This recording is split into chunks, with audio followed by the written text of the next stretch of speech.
হে guys, good morning, welcome সবাইকে আর একটা নতুন ব্লগে। আর এখন বাজে হচ্ছে সকাল 9টা। কখন থেকে ওগুলোকে খাওয়ার জন্য যাচ্ছি, বাবা খেয়ে যা খেয়ে যা। তো রুটি বানিয়েছি, রুটি খাবে না বলে কি আমাকে একটু আলু ভেজে দাও। তো আলু ভাজলাম। সকালবেলা বিস্কুট খেয়েছে, জল বিস্কুট খেয়েছে, বলে কি তাহলে আমি আর খাবো না, হচ্ছে রুটি বানাচ্ছি। বলছি রুটি আমি শুধু রুটি খাবো না, বললাম দুধ দিয়ে রুটি দিয়ে খাও। বলে কি না আমি দুধ রুটি খাবো না, আমাকে হচ্ছে আলু ভেজে দাও। তো এখন দুধ দিয়ে গেল, দুধটা গরম করলাম। আর কালকে দুধ ছিল, অনেকটাই দুধ ছিল, পোয়াখানিক দুধ ছিল। পুরো দুধটাই এখন গরম করতে গিয়ে ফেটে গেছে। রাত্রেবেলা এমনি কয়েকদিন ধরে গুবলো আবার খায় না, রাত্রেবেলা মাও খায়নি। দুধটা যে গরম করতে গেছে, সকালে গরম করে দেই বা চা বানাবো, যে গরম করতে গেছে পুরো দুধটাই ফেটে গেছে। তো এখন ওই যে ওর জন্য আবার ওই যে ওর জন্য আলু ভাজা করলাম। আমি একটু প্যাকেটের দুধ ছিল, ওই দুধ দিয়ে দুধ চা বানালাম। আর এই যে মাকে লাল চা করে দিলাম। এই যে আমার জন্য দুধ চা বানালাম। এই যে এখানে দুধটা গরম করলাম। দেখি সকাল সকালে আজকে দুধটা দিয়ে গেলাম 9টার সময়। এখানে আলু ভেজে রেখেছি, এই যে আলু ভাজা না ছাড়া খাবেন না উনি। আর এই যে দুধটার অবস্থা, এই যে পুরো দুধটাই ফেটে গেছে। এরকম দুধ নিয়ে, রোজান দুধ নিয়ে যদি এরকম নষ্ট হয়, মা বলে রাখ, পরে আমি খেয়ে নেব।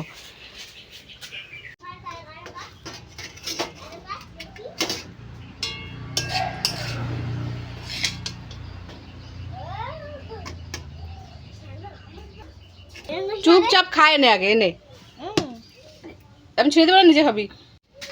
এই ঘোরাঘুরি করতে করতে আমার রুটি ঠান্ডাই হয়ে গেল। কি তুই খাবি না? দেখলাম মা খেলার ধান্দাতে খাইলই না, দেখছো? বলে কি ভালো লাগে না, আগে খায় নে তারপরে খেল। কেমন কেমন খেলার ধান্দা দেখো, খেলার জন্য খাওয়া রেখে চলে যাচ্ছে। বলে আমার ভালো লাগছে না, আমি খাবো না। যে ছেলে রুটি আলু ভাজা খেতে পাগলা, ও খেলার জন্য যে রেখে চলে যাচ্ছে। আচ্ছা যা, পরে পরে দিব না তোকে আমি, দেখিস পরে দিব না। দেখো যে রেখে চলে গেল, কি অবস্থা। বলে আমার ভালো লাগছে না, আমি খাবো না। মানে খেলার জন্য একমাত্র খেলবে, তাই। চাটা পুরো ঠান্ডা হয়ে গেছে এদিক সেদিক করতে করতে।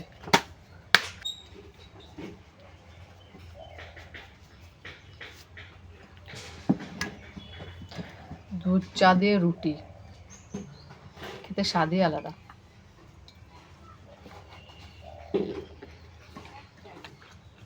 চা একদমই ঠান্ডা।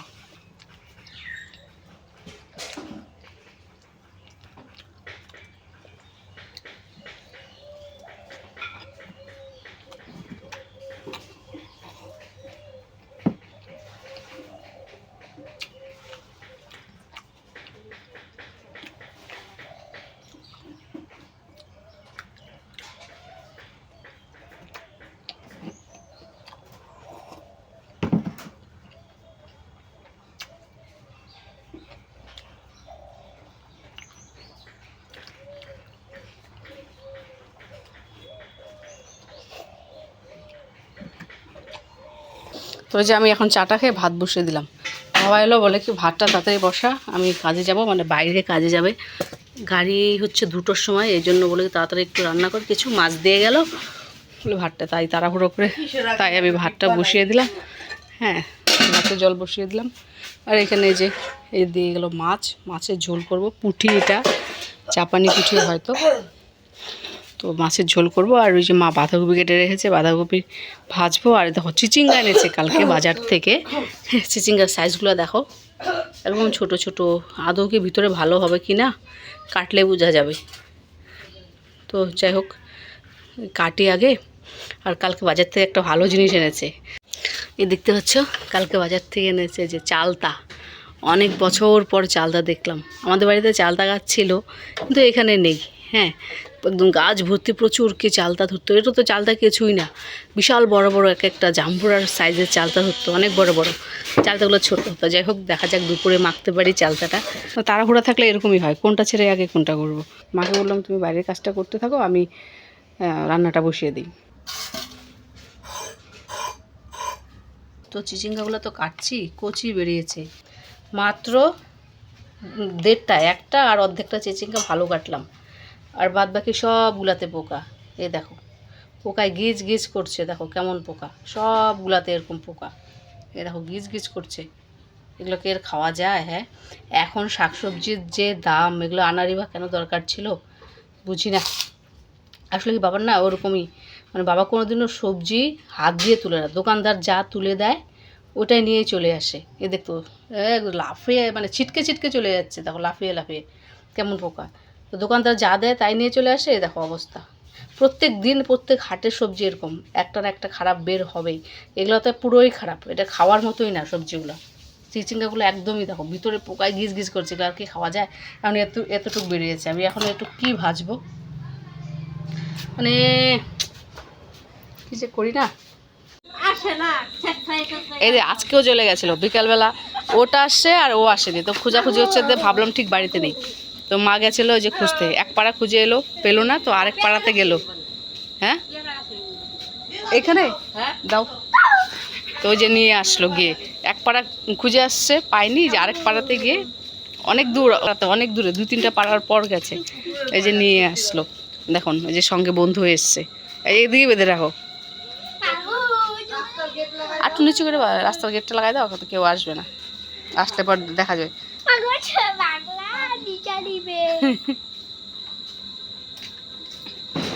চলো বাবা থাক, তুই আগে দৌড়াইস না তো স্যার। নদীর পাড়ে চলে গেছিল, হ্যাঁ ওইখানে, ওইখানে সব ধরনের ছাগল পাওয়া যায়। হ্যাঁ ওইখানে সবার ছাগলই ওইখানেই থাকে। যারই ছাগল হারাবে বা হারাবে না ঠিক, মানে যারই ছাগল পাওয়া যাবে না ওইখানে গেলেই পাওয়া যাবে। আরও ছাগল বলে ওইখানে আছে, একদম লাস্টে, মানে লাস্ট সীমানাতে ভেন্ডির পাড় বলে একটা জায়গা আছে ওইখানে, নদীর ওইখানে। হ্যাঁ না ও ঘুমাচ্ছে, ঘুমাক। হুম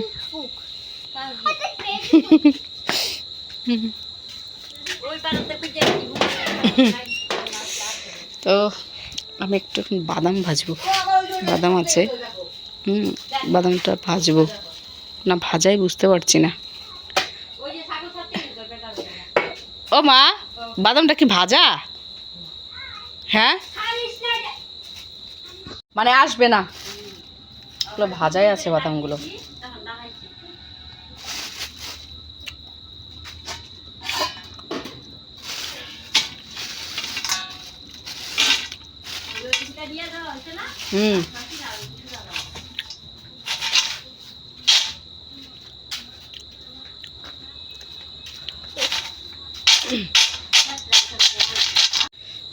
হ্যাঁ বুলবুল আজকে পেঁপে গাছটা ভাঙছে, তো পেঁপে গাছটা কেবল উঠছে, পেঁপে গাছটা ভালোই বড় হয়েছে। ও কি করছে, ওই পেঁপে গাছের মধ্যে একটা গাছ ছিল, অপরাজিতা গাছ ছিল, ফুল গাছটা, ওই ফুল গাছ খেতে গিয়ে পেঁপে গাছটা টান পড়েছে, ভেঙে গেছে। ওই যে ওইখানেই আছে পেঁপে গাছটা। আমি এবার বললাম যে খা, পাতা যখন খাবি খা, আর কি খাওয়ার জন্য তোরা এরকম করিস। ওই দেখো ওই পেঁপে গাছটা, এগুলো কাজ একদম বদমাস, দুটাই পাজি।